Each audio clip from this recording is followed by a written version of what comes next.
Depuis toujours, les Tonka fascinent petits et grands à cause de leur capacité de charge et de leurs couleurs emblématiques. Autrefois, la ville de Murdochville a pu accueillir plusieurs de ces camions. C'est maintenant au tour de Port-Daniel d'avoir les plus gros Tonka en Gaspésie. Pouvant transporter plus de 100 tonnes à la fois, les camions transportent la matière première sous forme de roc jusqu'au concasseur primaire pour en faire ultimement du ciment. Aujourd'hui, on part à la rencontre de Jason Bodin, opérateur de camions miniers à la cimenterie de Port-Daniel-Gascon, en Gaspésie.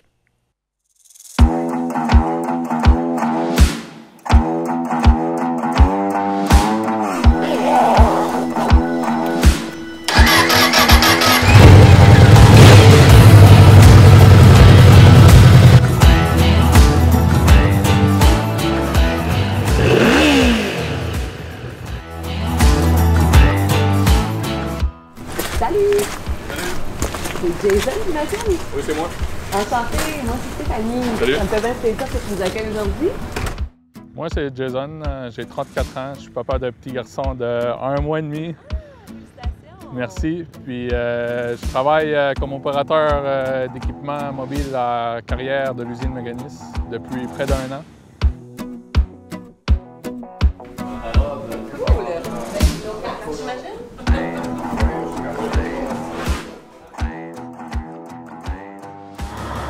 Fait que c'est là-dedans qu'on embarque aujourd'hui, Jason? Oui, c'est ça. Aujourd'hui, on va prendre celui-là, le camion le 12 CA03.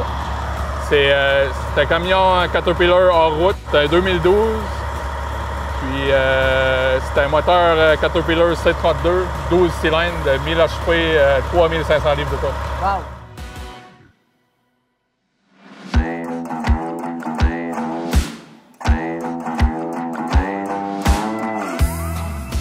Capacité de charge de 100 tonnes, donc 200 000 livres de roche dans la boîte par voyage. C'est un camion qui pèse à l'âge 160 000 livres, donc plein c'est 360 000 livres, pas beaucoup de changer.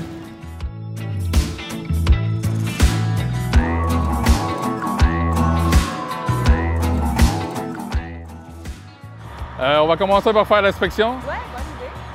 Puis on commence par vérifier les huiles, l'huile moteur, l'huile à power steering, antigel, transmission hydraulique. Ici, c'est la jauge de l'huile à power steering. On va commencer par vérifier les boulons de roue, s'il n'y en a pas de lousse. S'il y en aurait de lousse, C'est ça, à la main? non, ben, on verrait que la boue est cassée et tout ça. Ici, c'est l'huile à transmission et hydraulique. Fait qu'on voit que le niveau est bon. Fait qu'aussi, entre les deux pneus, c'est la même chose. Il n'y a pas de roche qui a pu rester coincé. Les pins de boîte, les pins de choc, s'il n'y a pas de quoi qui serait lousse, qui pourrait se démancher au courant de la journée.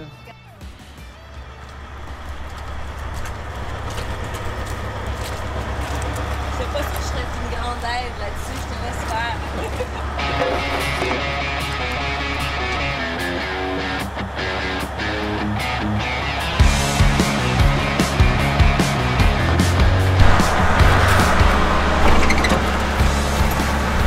As-tu souvent des visiteurs comme ça, Jason, qui s'assoient sur ce petit siège? Non, à part des fois faire un livre à nos collègues jusqu'au bout de la carrière, c'est la première fois que ça m'arrive. Hey! On sera privilégiés. Et Fait que là, on est prêt à démarrer le moteur. yes!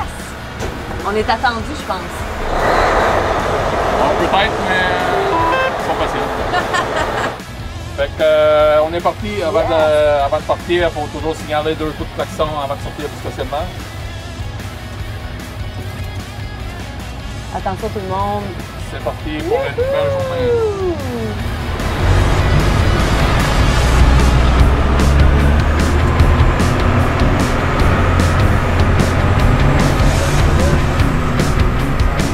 Fait que ce matin, on monte au 90 Nord. 90 Nord, c'est la cour qui est juste ici à notre gauche. C'est grand comment cet endroit-là, Jason? C'est pour que vous donniez des points de repère comme ça, c'est énorme comme chantier. C'est par palier, puis les chiffres, c'est les mètres de dénivellation. Ah, OK. Ça commence au 45 Nord, ça fait 60, 75, 90.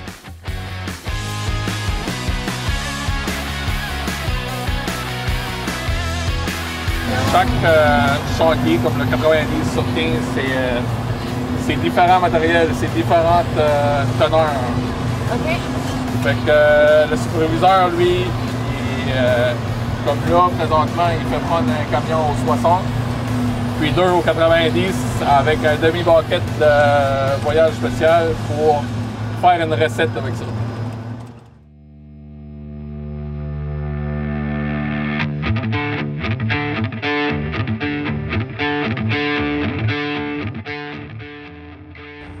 Fait qu'on vient d'arriver au loader, on va attendre que le loader se place pour s'approcher.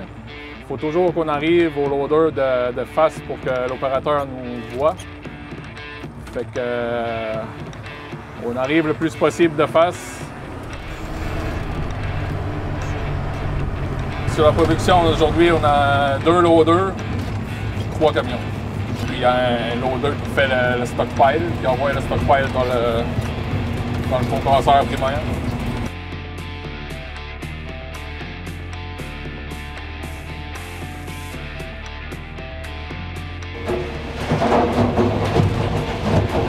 Là, il fait ça doucement là, parce que je suis là. Fait que là, on est au chantier 90 Nord. Fait qu'ici, il faut que je marque l'endroit que j'ai pris mon chargement.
Jason, qu'est-ce que ça prend pour être un bon opérateur d'équipement mobile? Ben, nous, ici, on fait des chiffres de 12 heures sur un horaire de 4-5-5-4. C'est sûr, c'est pas un travail qui est dur physiquement, mais c'est un travail qui a besoin de beaucoup de vigilance. Ah ouais, hein? Il peut arriver n'importe quoi, il peut arriver des accidents, il peut arriver des accrochages avec les différents équipements, il peut arriver avec des accrochages avec d'autres machines, des pick-up.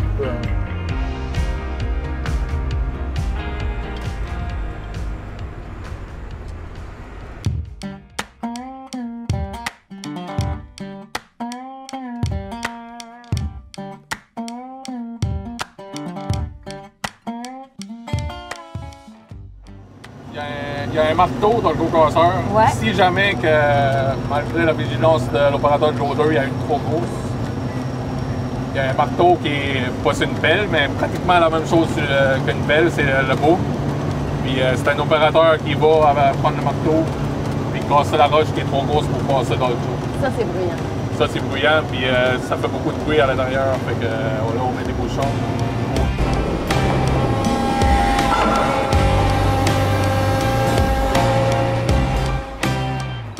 Fait que là, on vient d'aller à l'intérieur parce qu'il y avait une roche trop grosse pour passer dans le jas. Fait qu'on est allé à l'intérieur avec le Tremac casser la roche pour qu'elle puisse passer puis pas faire de blocage.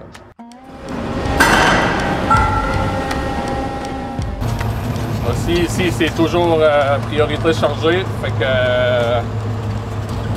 il n'y a pas les bords de chemin comme la gauche et la droite sur la 132, mais c'est présentement, c'est Spencer qui a priorité sur moi.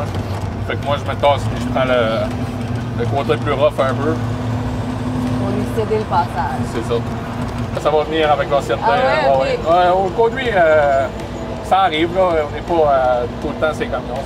J'ai déjà conduit toutes les machines ici. Fait que dans le fond, toi, tu as un bagage qui permet de un peu tout faire.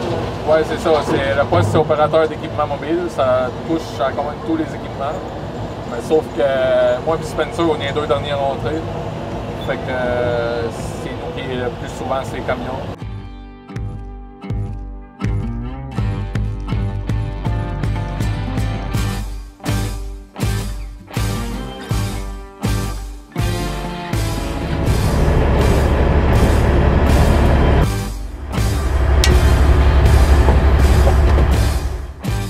Oh merde.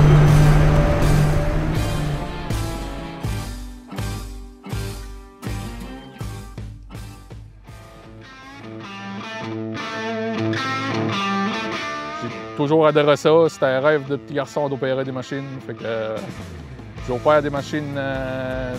Je vis dans les machines depuis que je marche parce que mon père a toujours eu des machines de déneigement. J'ai commencé à chauffer le tracteur depuis que j'étais assez fort pour poser sa clutch. Ben, j'aime les moteurs, j'aime la mécanique, j'aime opérer. Tant qu'il y a un moteur, on est bon. C'est bon. Ben, j'ai une grosse passion pour la course d'accélération. Je l'ai fait beaucoup en auto. Maintenant, j'en fais en moto. Parce que j'ai des motos pas tellement longtemps. Des motos? Oui, j'ai 2 motos. J'en ai une pour faire de la route, mais une pour faire du drag. Dans la vie de tous les jours, ça tourne toujours pas mal tout autour des moteurs et tout ça. J'étais passionné en été, c'est la moto, puis en hiver, c'est la motoneige.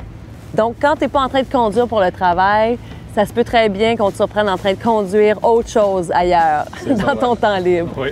Bien, pour être bon au drag, ça prend une bonne mécanique qui est bien entretenue, qui est puissante. Tu fais ça toi-même? Oui, je fais toute ma mécanique moi-même. C'est un Yamaha VMAX 1700 2010 avec un moteur V4 de 200 chevaux. J'en fais pratiquement juste du drag. Je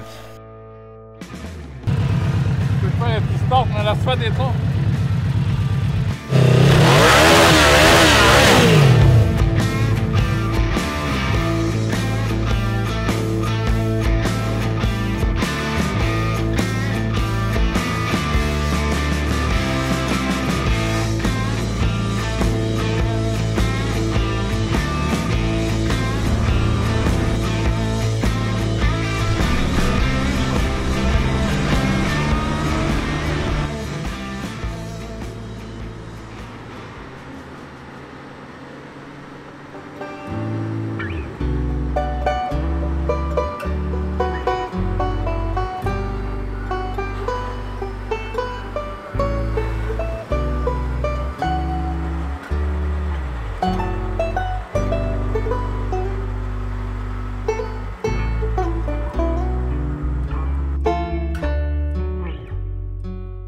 On vient d'arriver à la tank à fuel, fait qu'on va remplir le camion de diesel OK. pour le prochain chiffre. Ça peut en contenir combien, ce réservoir-là? C'est un réservoir de 1150 litres. Wow!